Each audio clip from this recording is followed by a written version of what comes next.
বিশ্ব মেধাস্বত্ব দিবস উপলক্ষে আলোচনা সভা আয়োজন করে বিশ্ববিদ্যালয় মঞ্জুরি কমিশন। রোববার সকালে ইউজিসি মিলনায়তনে এর উদ্বোধন করেন শিক্ষামন্ত্রী ডক্টর আ.ন.ম এহসানুল হক মিলন। তিনি বলেন, উচ্চশিক্ষার জন্য বিদেশে গিয়ে দেশের মেধা সম্পদ হারিয়ে যাচ্ছে কিনা সে বিষয়ে ইউজিসিকে খেয়াল রাখতে হবে।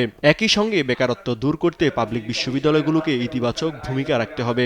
এই যে বিশ্ববিদ্যালয় আমরা বানাচ্ছি, আমি চাচ্ছি এই ইন্টিগ্রেটেড বিশ্ববিদ্যালয়গুলো কিভাবে উন্নত বিশ্বের আদলে হতে পারে, সেই প্রস্তাবনাগুলো আপনাদের মাঝ থেকেই আসুন। আমরা তো চেষ্টা করে যাচ্ছি। আমি দায়িত্ব পেয়েছি আপনাদের সহযোগিতা করার জন্য। পরে গণমাধ্যম কর্মীদের সঙ্গে কথা বলেন শিক্ষামন্ত্রী।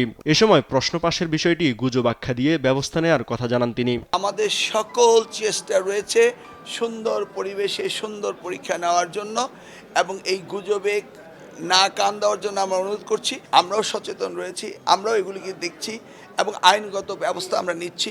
শিক্ষার্থীদের সময় অপচয় রোধে সরকার ডিসেম্বরে এইচএসসি পরীক্ষা আয়োজনে কথা ভাবছে বলেও জানান শিক্ষামন্ত্রী। এ সময় বিশ্ববিদ্যালয় ভর্তি ও উচ্চ মাধ্যমিক পরীক্ষার বিষয়ে ইউজিসি এবং এনসিটিবিকে সমন্বিত উদ্যোগ নেওয়ার আহ্বান জানান তিনি। ডিসেম্বর মাস হচ্ছে পরীক্ষার মাস, সেই সময় সকল পরীক্ষাগুলো শেষ হতে হবে এবং সেই সাথে জানুয়ারি থেকে নতুন ক্লাস শুরু হতে হবে, যেন কোনো ওয়েটিং টাইম না থাকে।